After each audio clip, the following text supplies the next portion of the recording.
નમસ્કાર, સંદેશ ન્યૂઝના ડિજિટલ પ્લેટફોર્મમાં આપનું સ્વાગત છે અને હું છું આપની સાથે માલવી। ઉનાળાની ઋતુ ચાલી રહી છે। ઉનાળામાં ઘણા લોકો દહીં અને છાશનું સેવન કરતા હોય છે। લોકો ઘણીવાર ઠંડી છાશ અથવા દહીંનું સેવન ભોજન સાથે અથવા તો પછી કરે છે।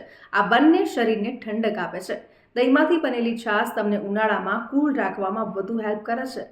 આયુર્વેદમાં પણ કહેવાયું છે કે છાશ પચવામાં ખૂબ જ સરળ છે, જ્યારે દહીં ભારે હોય છે।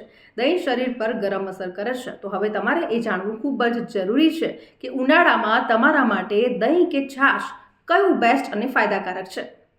દહીં અને છાશ પ્રોબાયોટિક્સ છે, જે આંતરડામાં સારા બેક્ટેરિયાને જન્મ આપવાનું કામ કરે છે। જો કે જ્યારે પાચનની વાત આવે છે ત્યારે છાશ વધુ સારી અને વધુ ઉપયોગી બને છે। છાશમાં વિટામિન અને મિનરલ્સ સારી માત્રામાં મળી આવે છે। તેઓ કાળઝાળ ગરમીમાં પણ શરીરને ઠંડુ રાખે છે।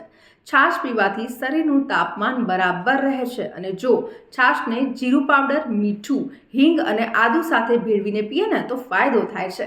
જે લોકોને પાચન શક્તિ મજબૂત અને સ્વસ્થ હોય છે તેમને દહીં ખાવાની સલાહ આપવામાં આવે છે, પરંતુ દહીં ખાવાથી વજન વધે છે અને તેથી જ આવા લોકોને વધુ પાણી અને ઓછું દહીં ખાવાનું કહેવામાં આવે છે।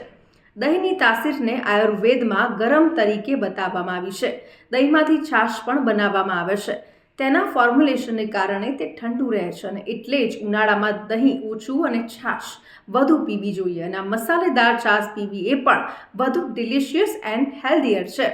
તો હવે તમને ખબર પડી ગઈ ને કે દહીંમાંથી જ છાશ બને છે અને છતાં પણ જે છાશ છે એ વધુ ફાયદાકારક છે।